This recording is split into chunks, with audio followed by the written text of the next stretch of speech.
Hello, friends of the podcast, and welcome to Directionally Correct, a people intelligence podcast with your host, Cole Napper, and today's guest, Deniz, professor of industrial psychology at the University of Minnesota. In this episode, we will cover why the predictive value of cognitive ability tests may actually be declining.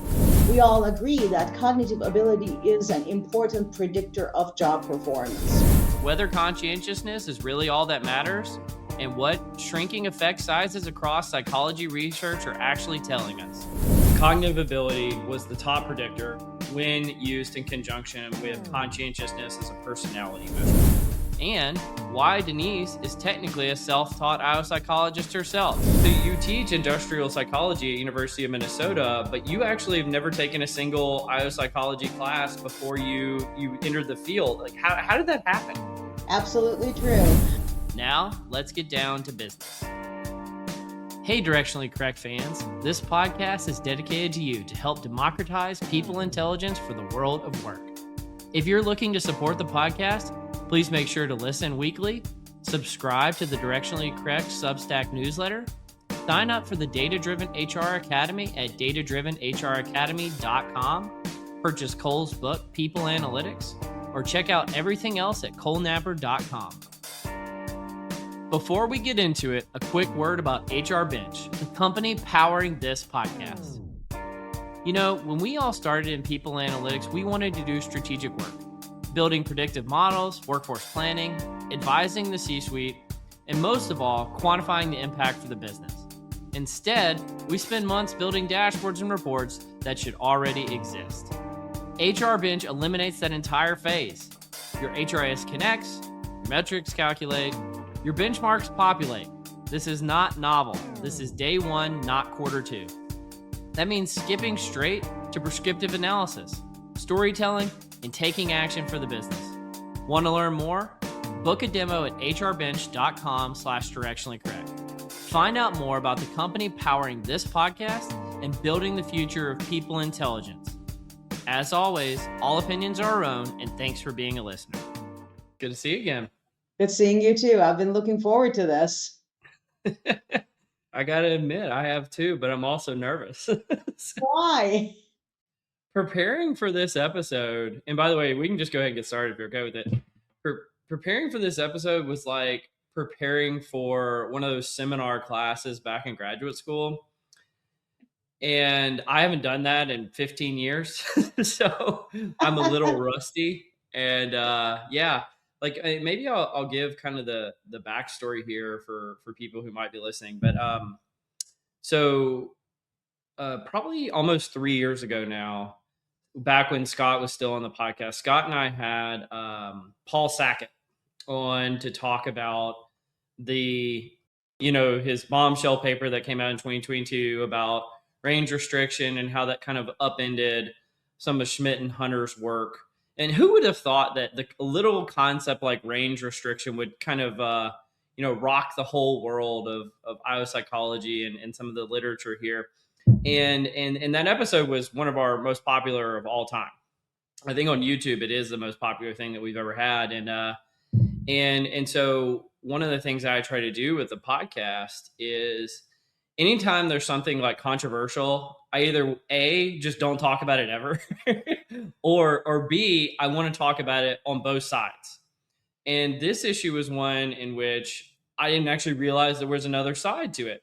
And so I fast forward about a year after that episode came out, and I was at a conference and somebody came up to me and they were not upset about the episode, but we had a later guest that came on and kind of poo-pooed on some of the Schmidt and Hunter work. And they said, that I felt like that was like really inappropriate and that, that the other side of the issue of the Paul Sackett debate isn't really being covered. And I said, I didn't know there was another side of the issue. And so that person, thankfully, and this has been a long time coming, obviously, because that was like 2 years ago, we finally got to have you on the podcast. So Deniz, thanks so much for joining me. I know that's like a long intro, but I think it's important considering what we're talking about today. But my goodness, I've had to prepare so much for this episode just to do it. So maybe I should interview you. Well, I mean, no, please don't, because I'm going to do a very poor job of it. It's just I just think that it's really important when you're talking about something as high stakes as selection, that you come in and you don't kind of shoot from the hip.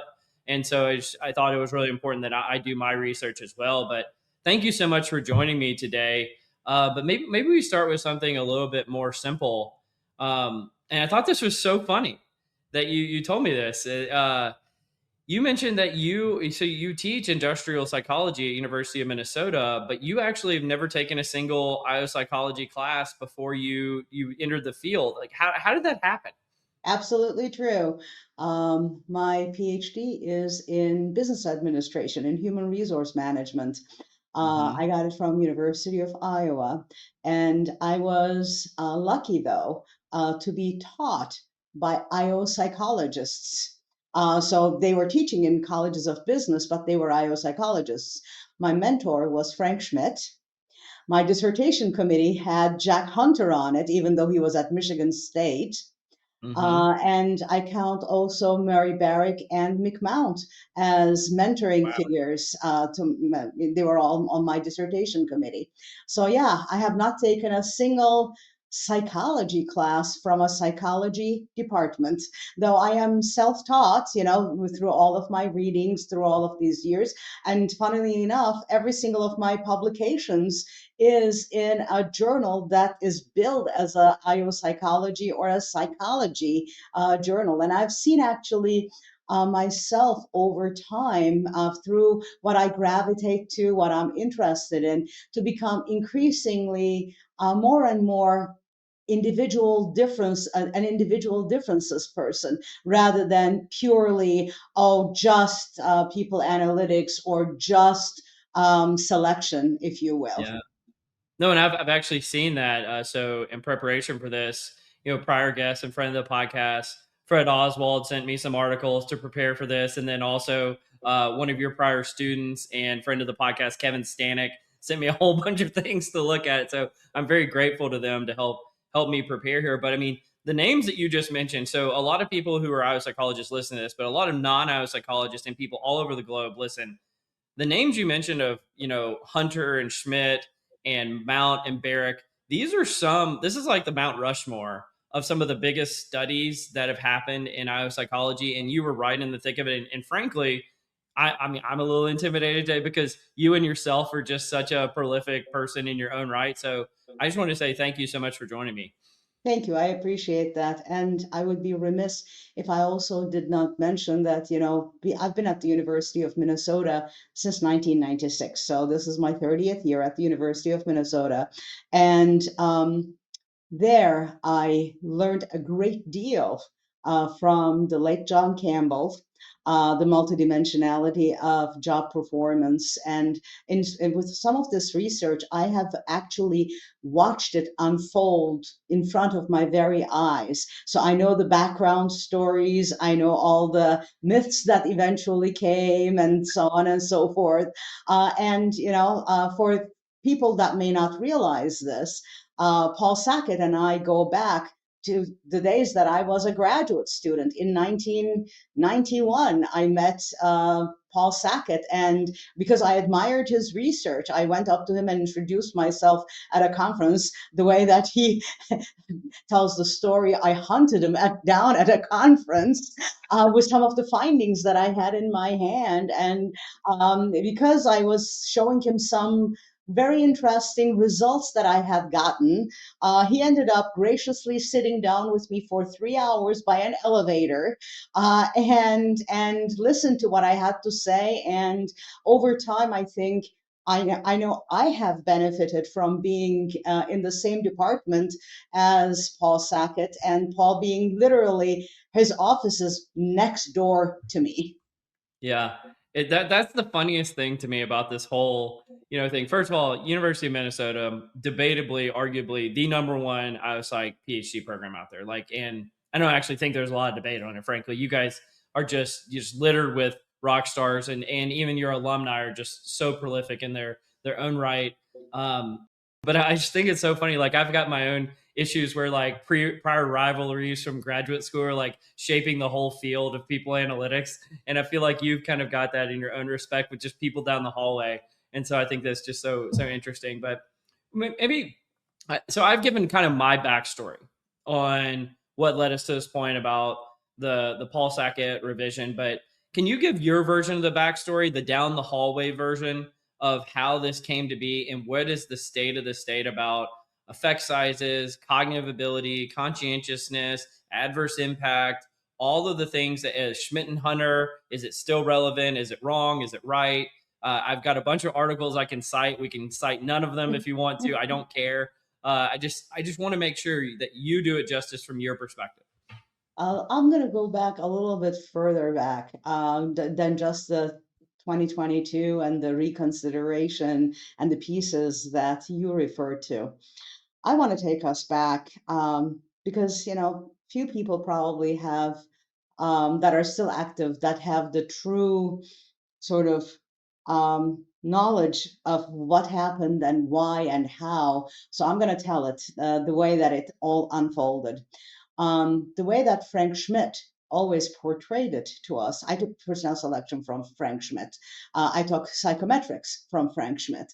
And the way that he always told the story is that in 1960s and 70s, our field was mostly on the way to becoming purely a technology and nothing generalized, nothing we had no major principles that united us around this works, this doesn't work, and every practitioner was kind of on their own. Here's something, try it out. It may work in your setting, it may not work in your setting, was sort of the best advice that we could give to practitioners.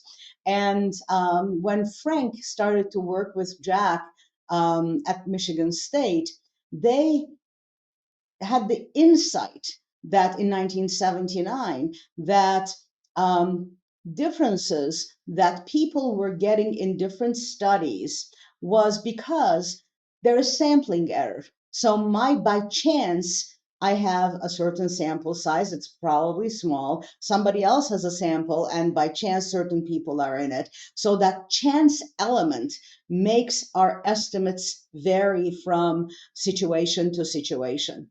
Then they said, well, different people, different organizations, different measures, different settings, therefore reliabilities are likely to vary. So they nailed it down. There are reliability differences that may cause differences that we see. And then, of course, there's range restriction differences.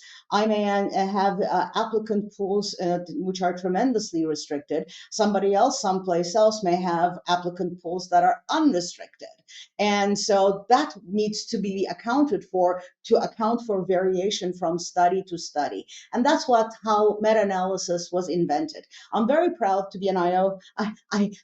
At least to be a pretend IO psychologist, or at least be in the field of IO psychology, because this method of meta-analysis, the formal methods, were laid down by Schmidt and Hunter. It was the term meta-analysis comes from Glass, who's not an IO psychologist, and the only reason why his publication in 1979, so is Frank and Jack's publication.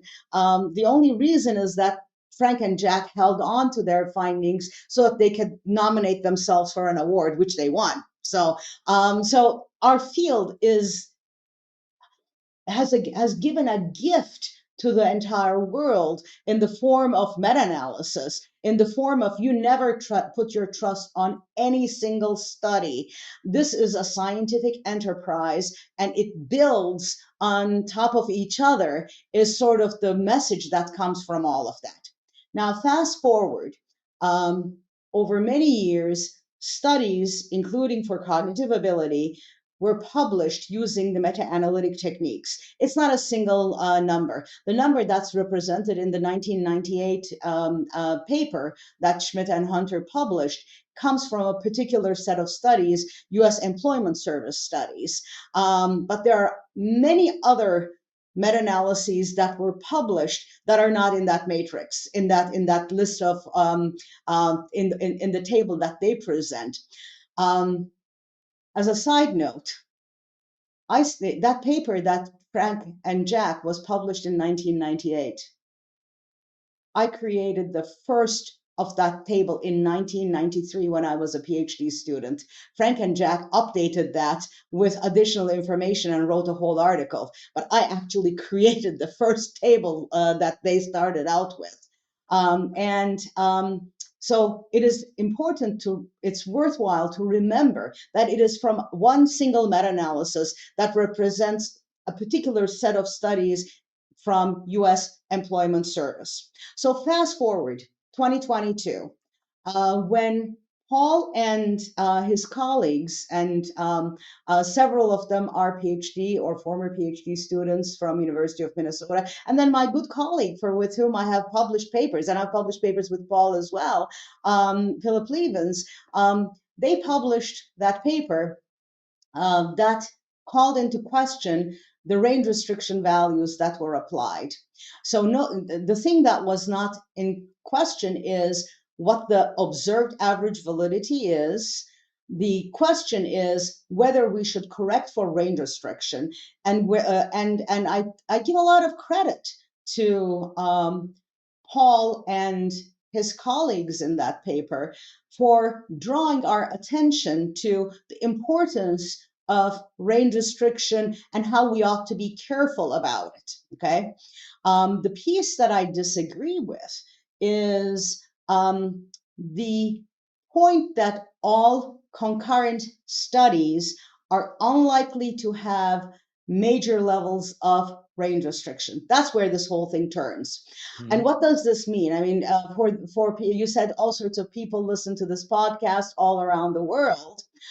If I'm going to look at the relationship between height and basketball playing performance, and all I have are NBA players in my group, I am not going to be able to demonstrate that height is correlated with better basketball performance. It's as simple as that, right? I mean, that's the simple observation. So the question is, who should we correct it back to, right? That's the question.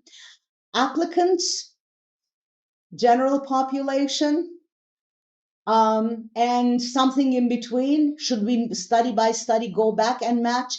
All of this turns on that. And disagreements of direct range restriction, indirect range restriction, the appropriate group to correct to, is where a lot of us disagree with what has been done. And I'm a proponent of the thinking that you let the literature breathe. You let everybody have their say, and things will settle down, not on a single study, not two studies, maybe after 100 studies, 200 studies, 400 studies, then we can sit down and say, okay, this is where we have settled down at.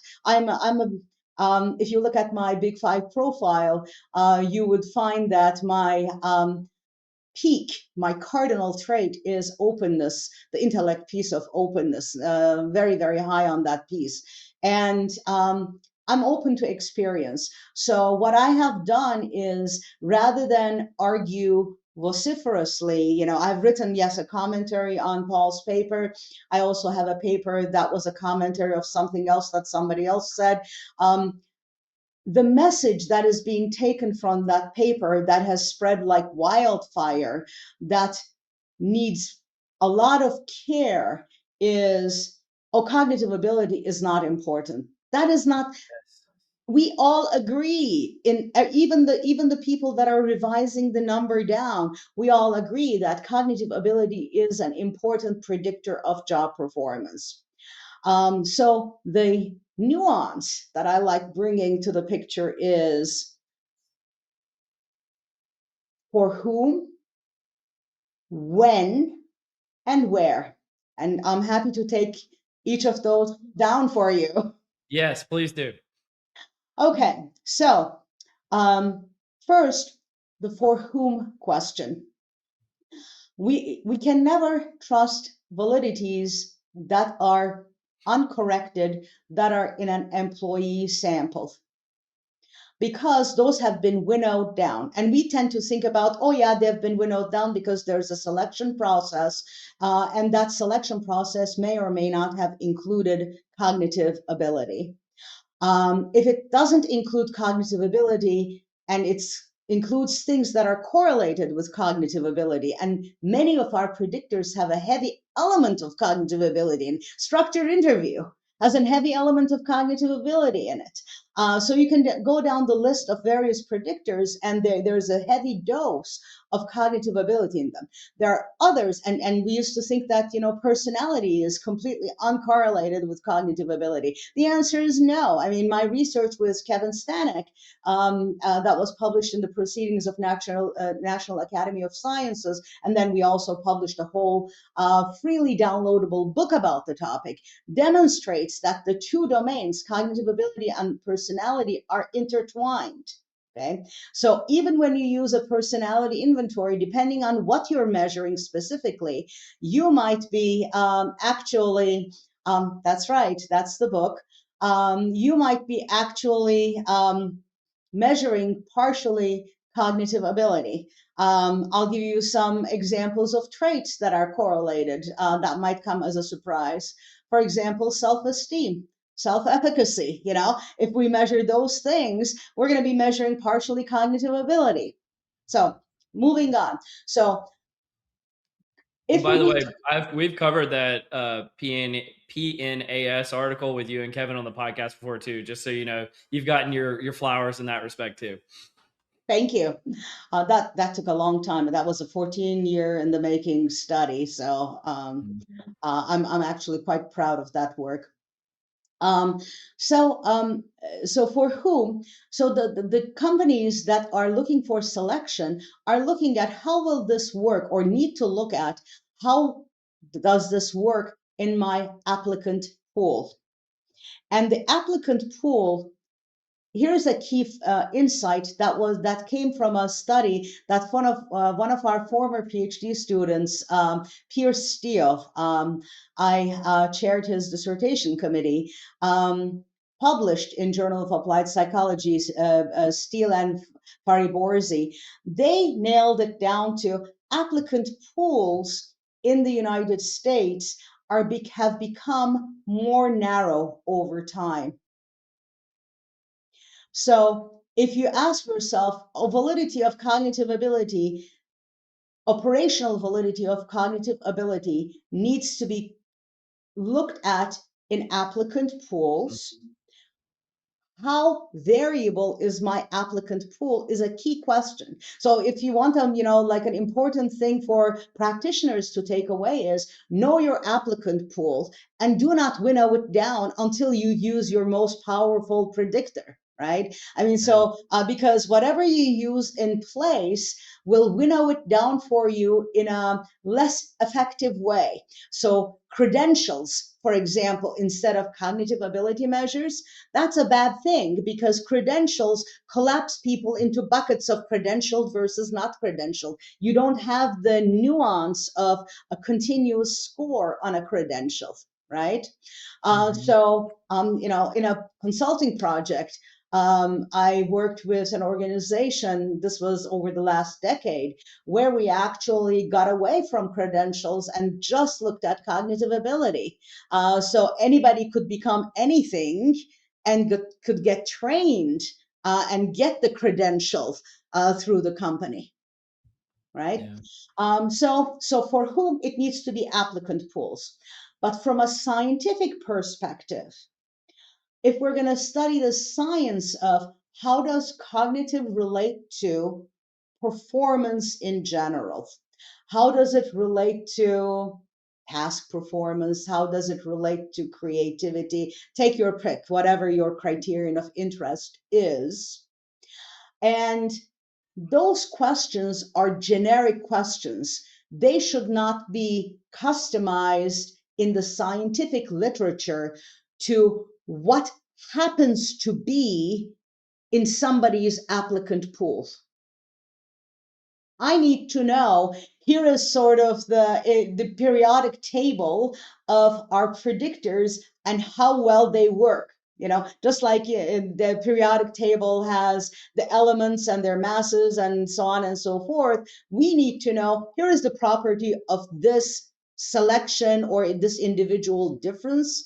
This is what it will do. Now, how it works in your case versus in my case, may depend on who constitutes my applicant pool. That is a key question. So if that's my starting point, I should be able to go to the literature, look that number up, and before I use a selection inventory, I need to be able to then say, aha, because my applicant pool is much more restricted or not restricted at all, here's how it will work. That's the only way you can also take into account changing economic conditions, right? Think about, I'll use an example from US history. In 1920s, late 20s, when the Great Depression hit, people with degrees were applying to be manual laborers. They did not have a job. So applicant pools all of a sudden became very, very large, right? You could have your pick of anybody you wanted. So if we only had at that point in time operational validity of cognitive ability 0.30 only or 0.22 only, whatever number you want, some of these revisions are talking about as an operational validity. No, there are other things that we should be measured. Well, what could it be when the applicant pool is completely unrestricted? The entire population can apply. This is important because I'll go to my where part of my answer. I think we're being myopic by looking at only the US. US is not the world, has never been the world, right? There are different economic conditions around the world. There are different labor markets around the world. And to then dictate, and that's what happens when a US-based estimate like this comes along, to dictate, oh yeah, cognitive ability, not that important. There is not, the operational validity is now lower. Therefore, worldwide, move to something else or combine other predictors and so on. That is not a good message that we want to give to the world. We want the scientific number, the population number, so that it can then be customized of what it will be depending on what my labor market looks like, what your labor market looks like. So that's the for whom and where question. Now I'll move to the what question. The what question is, what is this valid for? Validity for what? Overall job performance, right? And overall job performance is fine and is actually probably the most important criterion, or has been the most important criterion in our field, but it's not the only criterion, right? Organizations may choose to take care of things like counterproductivity or citizenship behaviors using other levers that they may have than just selection, or they may have other things in their selection system that take care of those pieces of overall job performance. The piece that few other predictors take care of, as well as cognitive ability, is task performance or technical performance. If that is of concern, if that is a criterion to be maximized by the company, then absolutely. But that is a company-based choice. Some other company may say, no, tenure or preventing turnover is important for me. Well, then build your selection system for that. And that selection system is not going to have it as its major lever cognitive ability. So there are all of these considerations. So when I go into applied setting, I always try to carefully help my colleagues on the practitioner side work through for what, for whom, and where. Those are the three questions. So let me do a quick PSA here for the people who aren't as familiar with what we're talking about.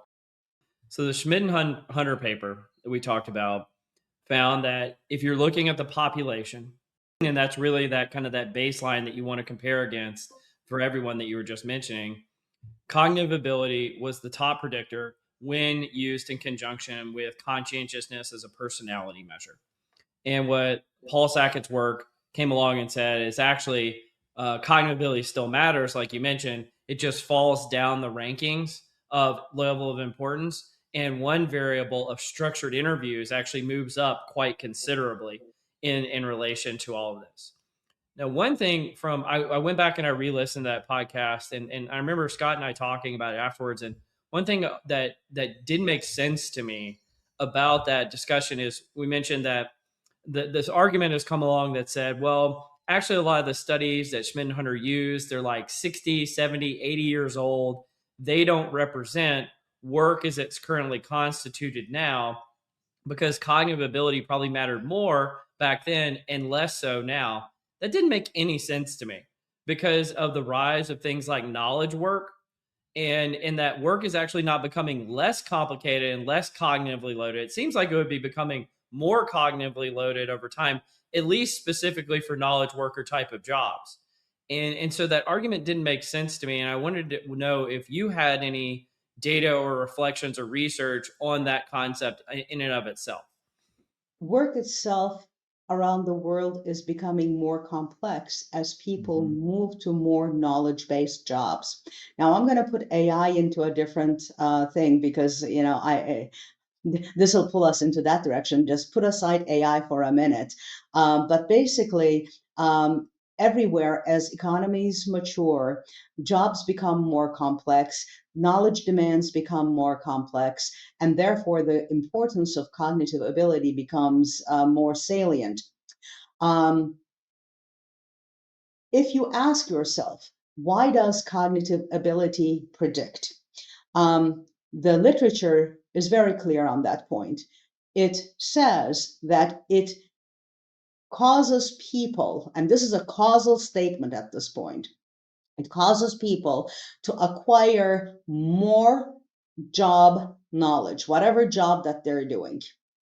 And there was a early paper that it got replicated again with a different data set in the last couple of years. Hambrick and Oswald and a couple of other authors, they published in Journal of Applied Psychology. The importance of cognitive ability does not go down even when experience of the individuals that are being studied rises up. So the differences between lower cognitive ability, medium, and higher level of cognitive ability people retain, Mhm. even all groups gain similar amounts of experience over time. The lower ability never catches up with experience. Okay. Okay. So Which I think we've also covered that article in the podcast probably 2 years ago as well. Yeah. so given that, so I'm with you when you make the observation that jobs are becoming more complex. Now, I set aside AI knowingly for a second because with AI, I see something really interesting because a lot of um, knowledge workers, take coders and so on and so forth, are starting to outsource their work to AI. So, what will it do to those jobs? Well, some of those jobs are disappearing, and some of them are coming back. That's a different story. But the claim from a lot of AI types from Silicon Valley is their goal is to have artificial general intelligence. It is the ultimate thing to have. Why is it the ultimate thing to have? Because it will make their tool adaptable, regardless of the problem that gets thrown at it, and it will have excellence regardless of the problem that gets thrown to AI, right? Yeah. I find it ironic that in the field of IO psychology, as we go down this path of, oh, we should be selecting on things other than cognitive ability, because some people have taken the message from the articles that have been published by Sackett and colleagues by saying we should just completely dump cognitive ability because of adverse impact and focus on other types of predictors. I find it ironic because as we that would mean that we are going to value general intelligence less in people, but more in artificial intelligence. To me, that means the botification of human workers. Hmm. Well, and it would never be beyond people to be hypocritical either, you know. So, I mean, and frankly, just I think you have to kind of touch this issue with comfort because this was a really charged issue, right? And around we've had debates for 20, 30, 40 years around adverse impact its relationship with cognitive ability. Can you use it for selection? Should you use it for selection? Are there alternatives that are better? Are there certain situations where it's valid and other situations where it's not valid? Are there certain situations where it's legal and other situations where it's not legal? And I mean, this has been a really core issue. And so I get people's motivation to say, hey, if we can throw this thing out, let's just throw it out. Is it even worth the trouble? And is that a reasonable perspective, or is there an alternative perspective we should be considering? I take a global perspective to all of this. This is a Hmm. very US perspective, Yeah. right? I've worked with colleagues and I've actually consulted in South Africa when the issue where laws deal with and actually dictate um, quotas for different language groups, for example. Or, I have colleagues that I collaborate with from India, which also deals differently with some of these things. So I think that putting all the pressure of solving adverse impact on IO psychology and only the personnel selection corner of IO psychology misses the big picture of all the levers that are possibly available to us to address some societal concerns, and actually might backfire by reducing U.S. productivity, right? Because can think about it this way, just to take two variable world. If you have just conscientiousness and cognitive ability as your two predictors, and you're trying to predict task performance, forget about overall for a second. Let's say task. If that is the case, then how work gets done is going to differ, right? I mean, even if you're trying to reach a certain level of performance using each predictor, working harder, working smarter, more hours,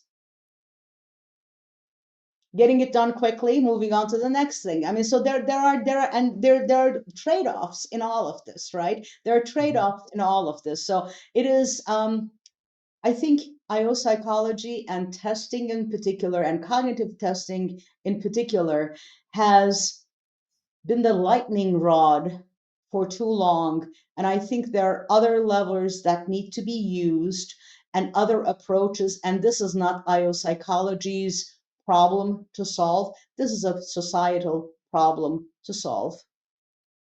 Okay. Well, thank you for sharing that. Um, and I wanted to make sure that it's clear that like you're an incredibly prolific researcher yourself, and this isn't like your only feather in your cap.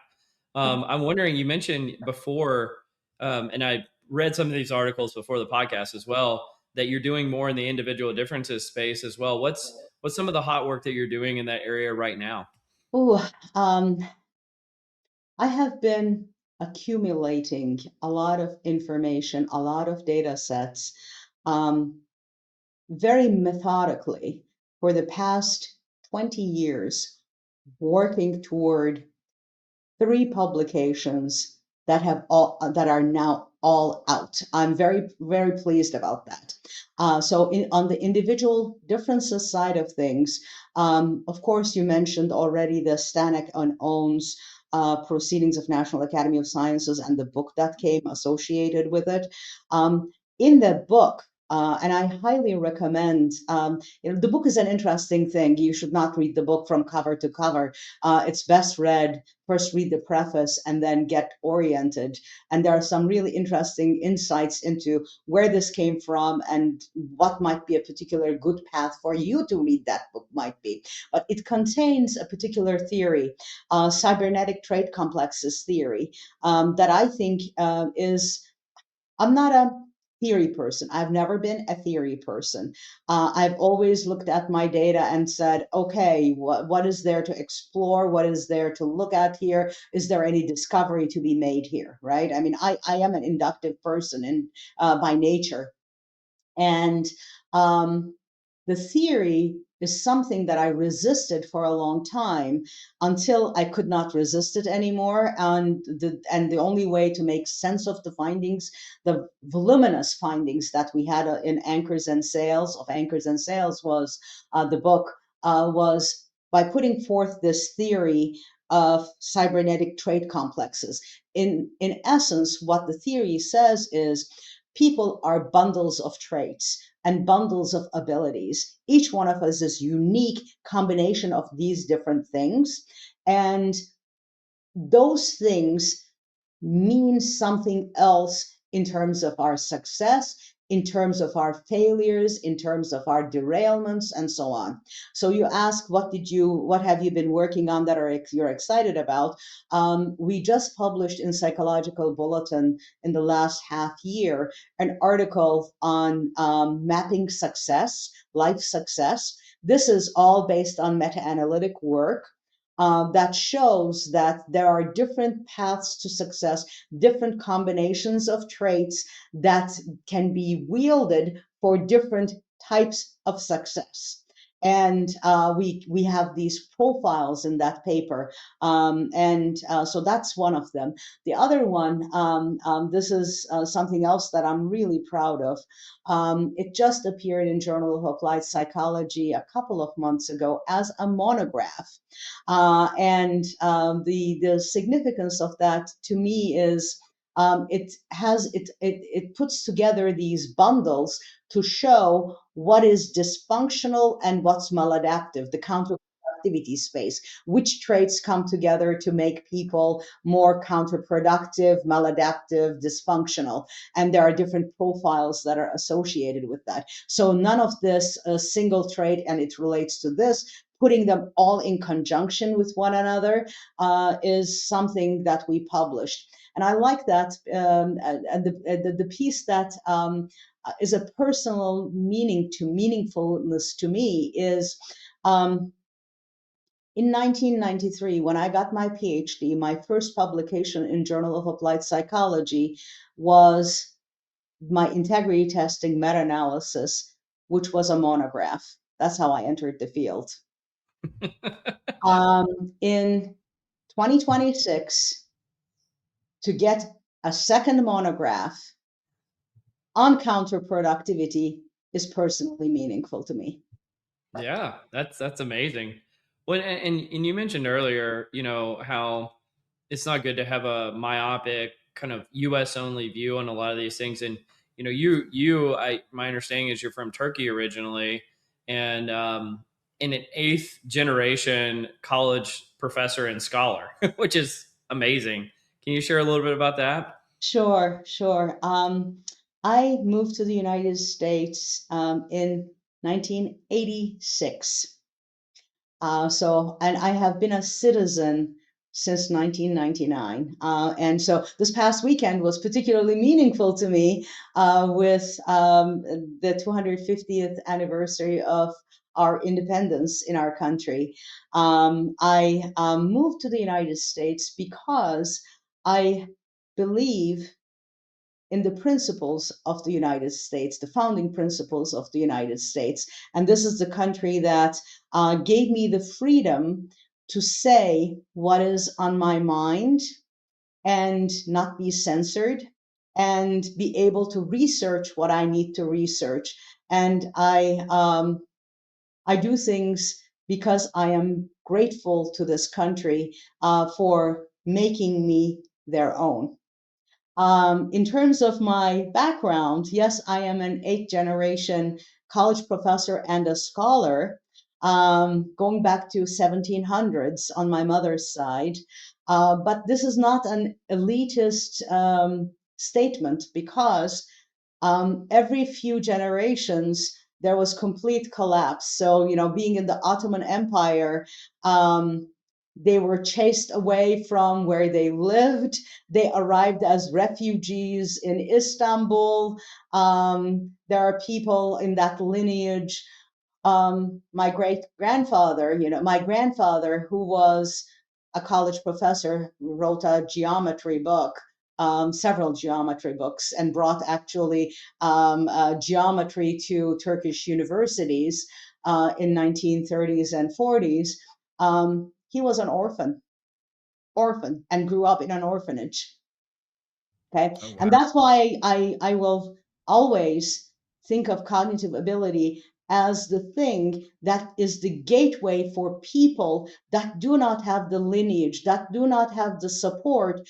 It is within them that it enables them to reach places and do things. Um, Interestingly enough, we talk about Jack Hunter.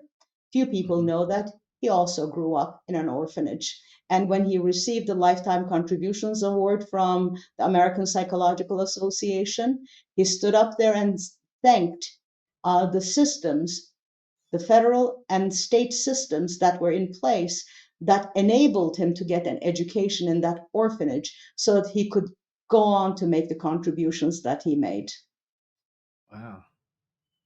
I didn't know that. That's incredible. Yeah.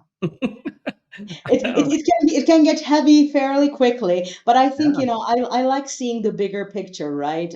Because, all of these are, can be, some of these debates can be thought about as small bickerings and range restriction here. What do we use in the standard deviation there? What kind of specific correction we use? And I try not to lose the big picture of what we're doing, why we're doing it, and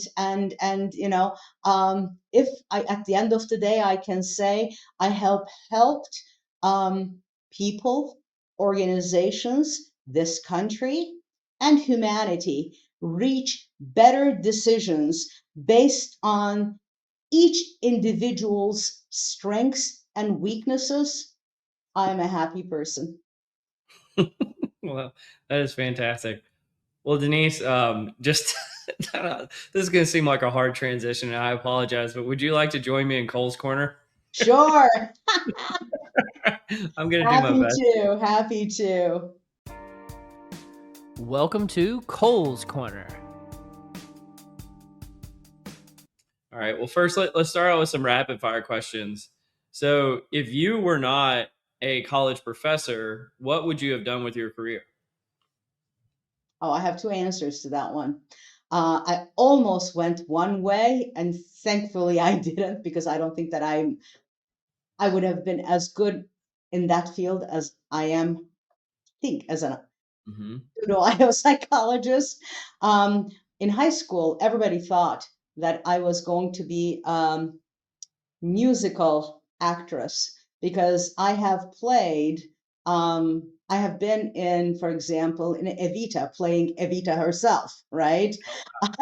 So I've done that, and theater has really taught me a lot of good organizational skills. So that's one, but I don't think that would have been a very successful career, given that there are so many really, really talented people. What I would probably end up doing is I would be a great event organizer, because I actually relish in it. And when I retire, I have these visions that I might be a museum curator. That's awesome. Love that. What's the place you've never been to that you'd most like to go and why? Oh, there are going to be three of them. And I've got to get to these places in the next decade. I've got to somehow make it happen. Um, One, Peru, particularly Machu Picchu. Hmm. That's a good one. Two, Japan. Hmm. I've never been. And number three, the entire Silk Road. Oh, interesting. So, I've never gotten that one before. That's a good answer. well, I like connecting ideas, places, and I like old and new and thriving and fusion of foods, Mm-hmm. cultures, peoples, where, you know, everything is so manifest. Yeah, that's a great answer. I love that. Um, if you were a character in any book, TV show, or movie, who would you be and why? Um, the great late Maggie Smith played a couple of characters, and I think the overlap between them is who I would be.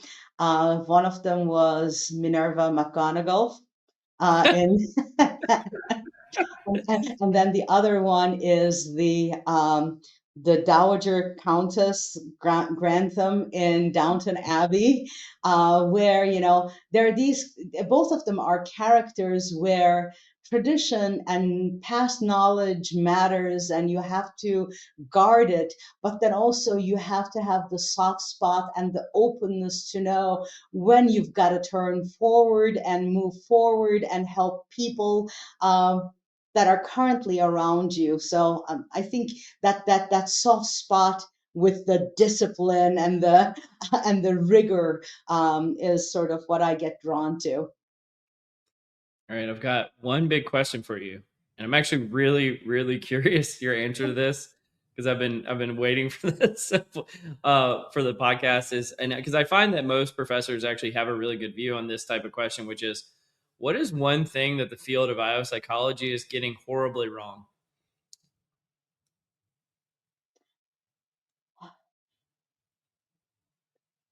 We are at a cusp, and people are not realizing or looking at the big picture as much as they should. Um, I try to, in my own work with, for example, environmental sustainability and employee green behaviors and so on. I have a whole stream about that also. So Yep. this big picture is sometimes lacking, and in particular with AI. Um, as you know, we involve more and more machine learning, natural language processing, AI, take your variant thereof, in what we do. I think people are not realizing how much more industrialized that this is going to become, because everything will all of a sudden scale up so fast, and so it'll influence so many more people than what a test publisher or a consulting company can do, that I really, really worry about it, that, you know, we will outsource our decision making to AI about people, and that is a concern of mine. Absolutely. I love that. Well, let's move into what am I reading really quickly. So this is actually a paper. I am just so lucky because what I get to do is I get to publish little things out there and then get to bring really smart people on who are smarter than me to actually talk about them. And so my colleague Tyler Weeks, who's a prior guest on the podcast, and we had this dinner at a conference, and over some cocktails we had been talking a lot on the podcast. The theme of this year has really been like the work on the power law and how that's related to performance, job performance on the job, and what are the implications that might mean for pre-hire assessments. And so Tyler, being the physicist that he is, he was just very curious about using something like Monte Carlo simulation to determine your best hire might fail your assessment, and what mean field theory inspired us to ask about the limits of talent selection. So essentially what we found in this kind of baseline research is that if you bucket candidates into kind of average levels of performance in a Monte Carlo simulation, you would actually find that yes, a higher score on an assessment would lead to higher levels of job performance. But when you get into that Pareto distribution, that there actually you might find that your best of the best candidates might be deselected from the process. And so I was just curious, and let me find the end of the article because I think it states it best. What this means for practice is that the vast majority of hiring decisions, assessments improve outcomes. However, specifically focusing on identifying extreme performers, these high influence roles, according to the power law, might not be as likely to be selected in this case. And so I wanted to get your perspective on this as somebody who's done a lot of work in the selection realm. Have you had this concern? And let me actually, I'll get to it in a second because I have one big kind of thought that I'd love to get your perspective on in this space. But what did you think about this article? Well, actually, I thought it was a very thoughtful article. And I think, you spelled it out in a very interesting way. You simulated your data in an interesting way as well. I think your concern is one that I've heard from other people as well. Mm-hmm. It goes back to what we talked about before, right? It goes back to for what, right? I mean, so basically, what is the criterion? In your article, you talk about job performance, Mm-hmm. but I'm not sure that the power law is for job performance. It's been maybe for extraordinary accomplishments, right? It is for, This is one of the key breakthroughs. debates. It's like, what Yeah. is it for? Exactly. So basically, are you trying to optimize key breakthroughs and innovation and creativity and things like that? Or are you trying to optimize for overall job performance, which includes avoiding negative behaviors such as sexual harassment, such as stealing from the company, Yeah. such as showing up for work, and so on and so forth? Does it include citizenship behavior? So that key piece, I think, is really important. I know that your simulation was just assuming overall job Yeah. performance. But if you're going to apply it in the real world, you really need a good answer to that question before you say, "Oh, some of my top performance will be missing." The other thing is if the assumption might be, and I think it was a minus 0.15 or something like that you assumed in the simulation, if I Mm-hmm. recall that, it's been a while since I've read your paper. Yeah. Um, um, if the predictor criterion relation is minus 15 among top performers, I try to think about what is this predictor? Is there such a predictor? And the closest that I can come up with is um, conscientiousness for predicting innovation, and that relation is minus oh 0.05. I've not seen any predictor that turns that severely negative at the top end. Mm-hmm. So for a very particular criterion, there you might end up, again, I didn't, take the time to simulate my own data to see Yeah. what would happen if I did the 0.05 rather than the minus 0.15. But so there might be cases, but for 99.5% of the cases, that is not going to happen, is sort of my thinking on it. Yeah. But I think it's a question that is worth asking whenever a company is trying to figure out what are we maximizing for and why and for whom. The other point that it brought for me, reading your article brought forward for me, is um, our typical off-the-shelf measures are made for people to distinguish among people in the middle of the range. Yes. You're getting at the core piece of this. Yes. Yeah. But there are measures. If you know that your applicant pool or the people that you should be considering for a particular position are in an upper bucket, there Mm-hmm. are measures that can be customized for that upper bucket. I worked many moons ago on major Fortune 500 companies computer adaptive test, a cognitive ability test, because they wanted to give the test for everywhere as the first step, anywhere from custodians that were applying for the company Mm-hmm. to the CEO, potential CEO, right? Yeah. And so we did a computer adaptive measure. So within 10 or 12 questions, you could very easily keep moving the difficulty of the cognitive assessment to the higher end, so that you are actually measuring the person accurately at that upper tail. You're going to get as close to the theta as possible. I You love got it. it. You got it. Yeah, I still know things. No, I think one of the things that's super interesting about this is it kind of goes back to what you're saying about NBA players and height. It's once you've pre-selected for the height, which would be this assessment that's just geared at normal within the like 1 or 2 standard deviations of the mean. That's where height is going to play a big role into your basketball performance. But once you've restricted the range to just some of the tallest people on earth, now we need to be selecting for something different. And if you know your hyper, power law enabled performers that are a very small subset of your population, but have a huge impact on your organization really matter, you need to be engaging in some kind of range restricted, just focused on those hyper performers and not just selecting for the average. Yeah, But absolutely.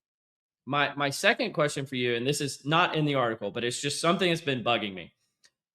Why can't we get better than just I always use the rule. I know there are some measures that are slightly better than this, but just a 0.2 correlation. Why have we never gotten really much better than 0.2 in terms of selecting for job performance? Um,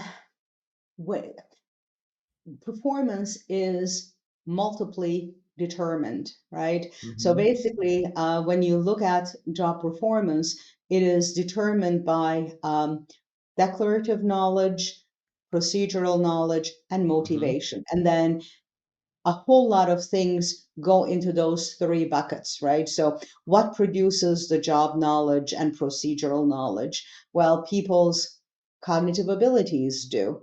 Not just general mental ability, but a particularly specific ability. If you're going to do a mechanical ability based performance in your job, that's going to probably play a role um, as well as how persistently you put your effort toward acquiring that knowledge. So you can, for each of the paths, there'll be personality predictors, interest predictors that come into play. What we're doing is we typically have access to people's individual differences. Otherwise, we are too narrow. Um, can we get better prediction at the toward predicting that criterion of task performance or overall performance, even through those paths? Yes, if you more directly measure job knowledge and procedural knowledge, you're likely to get a better because it's closer, more proximal in Mm-hmm. terms of as an antecedent in producing that criterion. But um, what that would lock you into is the concept of a job. And I'm not sure that the concept of a job, the way that we understand it, will persist much more into the future. Now Mm. that's a weird thing to say, but I usually see 10, 20, 30 years down the road, not just next year. But I am thinking that when people get hired, yes, they're getting hired to do a job, but a lot of people do craft their jobs Mm. eventually. How many people stay exactly in the same job in the same company once they're hired? Most people move up or side or someplace, right? Or out, right? So ultimately, I do not think that job is perhaps what we should be selecting for. Yes, that should be an element for of what should be we should be selecting for, but maybe careers with our company, careers while people are with us is what we should be selecting for. So an entire talent management system, a lot of times, be it cognitive ability assessments, be it personality assessments, they get, looked at the beginning in selection and then they're locked away.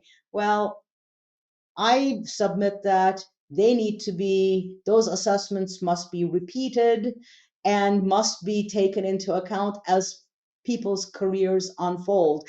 And what needs to be maximized is throughout their career with your organization, what is likely to produce the biggest output, biggest performance for the organization, as well as well-being for the individual. We should not overlook well-being as an important criterion that we should worry about for people's dignity in organizations.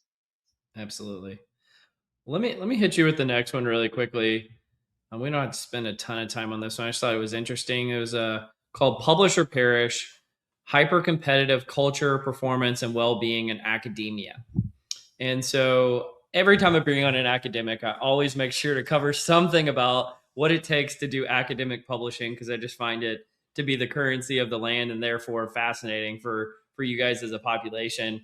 And so what this article found is that, do academic researchers perform better in more aggressive, masculine, hyper-competitive cultures? And the answer is no. In such environments, they have lower publication rates, lower citation impact, lower employee well-being, and higher turnover intentions.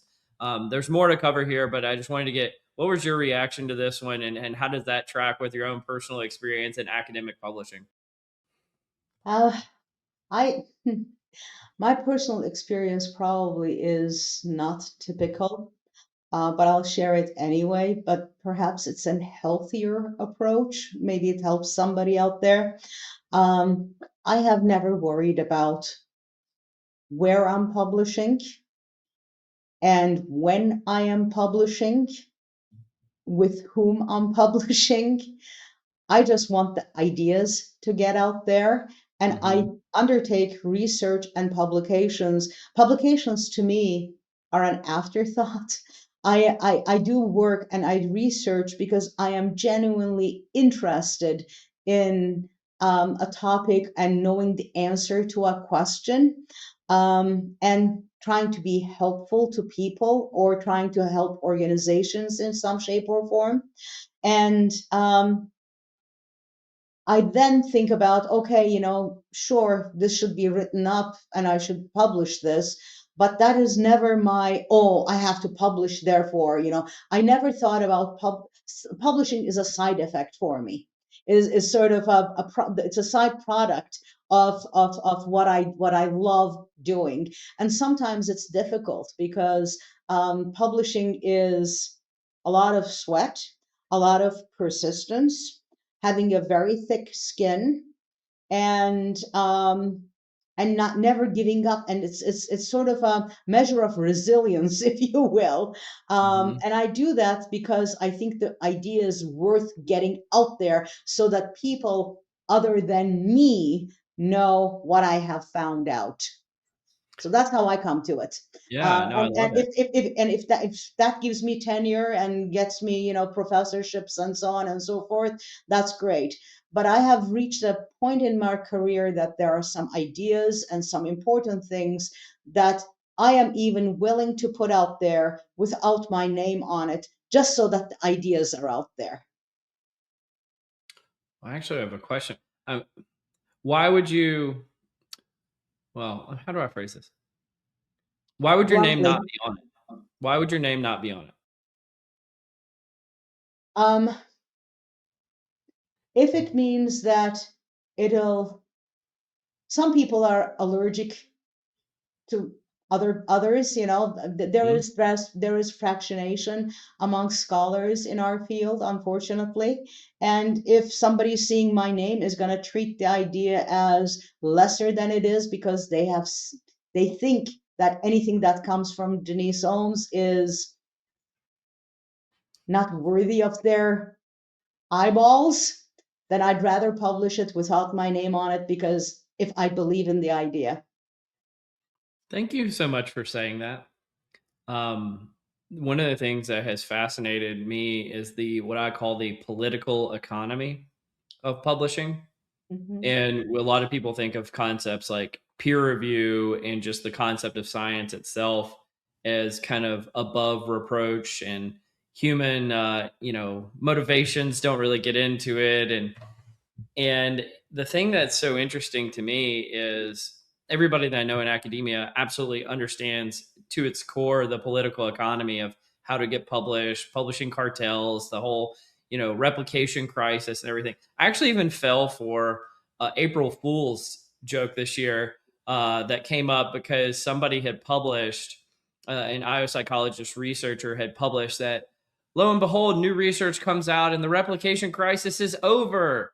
And I had taken the article and was prepping it for the podcast when somebody told me, Cole, that's an April Fool's joke, right? And I was so bummed out by it. But the reality is that just like any other human process, the scientific process is fallible. And as a consequence, we have to be to understand this. And that's why I actually brought up this article that some people would say that, it's that hyper competitiveness that leads to, certain people publishing and other people not, or maybe it's resilience, like you mentioned earlier. But I would say there's actually a third variable, which is just the political economy of it, which is some people are able to publish because they have the right connections or the right idea, the quote unquote right ideas, and other people don't, and therefore aren't able to. And that in itself is a corruption of the scientific process and things that, are just unsavory. And so I actually appreciate that you shared that a second ago. Yeah, I've served as editor of International Journal of Selection and Assessment many moons ago, and I've been associate editor at several journals. Currently, I'm an associate editor at a personality journal, believe it or not, as well as I'm on the boards of 9 different journals right now, and I see it all the time. Some reviewers are motivated. I mean, there's no other way of putting it, right? And a good editor sees through that. And some editors are motivated themselves, not others. I mean, but it's a very human thing. I mean, it was true even hundreds of years ago with scientists being censored and so on.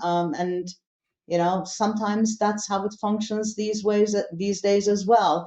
But in I also have to give credit where credit is due.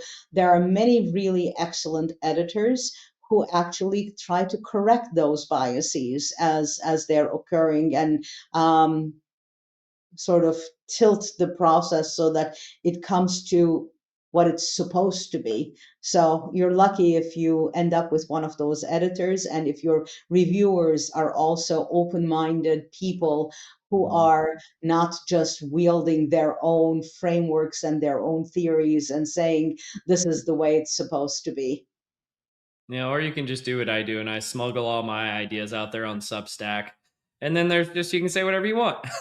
Yeah. Eventually, I think that all of publishing as an enterprise, peer-reviewed publishing, as we know it today, will collapse. I mean, basically, we will have running commentaries on all articles, and everything will sort of be freely available. Of course, this is not in the interest of all publishers and so on, but eventually, I think the whole system will collapse. I Yeah. don't know how long it'll take, maybe 100 years, who knows? Or 5. We'll see. Um, I'm very much in agreement about that, by the way. Let me hit you with the last one really quick. I know we're kind of over on time, but recent article came out last year from Michael Campion, previous guest of the podcast, friend of the podcast, and it's called "Can Legal and Professional Personnel Selection Principles Be Met with Machine Learning and Artificial Intelligence?" And I mean, I think the actual title of it says it pretty well, because what he does an excellent job of in the tables in this article is he just goes through the current scientific evidence on machine learning and how all the different steps that you would go through in terms of personnel selection, like scoring employment applications, scoring answers to assessment questions, scoring answers to video interviews, not increasing diversity and subgroup differences, measuring personality traits, measuring job requirements. It goes through all the different research that shows the relationship between machine learning techniques that currently exist out there and the ability to do personnel selection. However, ensuring like where are the shortcomings as well. And so I wanted to get your perspective on this, knowing kind of what you said earlier about how AI is sort of changing everything before our eyes and how we need to take a broader lens on how the work that we does matters. How did you react to this article and just the concept more broadly?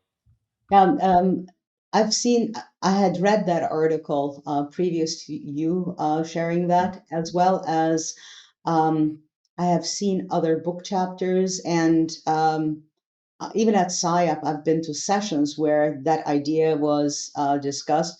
We had also a session on validity and what it means to have validity with machine learning and what we need to look at, and so on and so forth, that I was part of at this last SciUp. And I think everybody's asking the right questions. I appreciate the questions that are being asked, but the problem is this is all a moving target. Before we can answer something, we now have a new model, and with AI or with somebody else's system, that I think this is moving so fast that we are falling behind as a field, and I don't have a remedy for that. I really don't. The best thing I can say is I put a lot of faith in practitioners. Yes, we are all scientist practitioners, and everybody likes repeating that, and I like repeating that too. But I put probably more faith in practitioners than a lot of my colleagues do as scholars, Yeah, you're because pretty rare. the reason is I think we are a field that always follows practice. People tend to think about, oh yeah, practice should follow science. But I think as a field, we have always been a field that follows practice.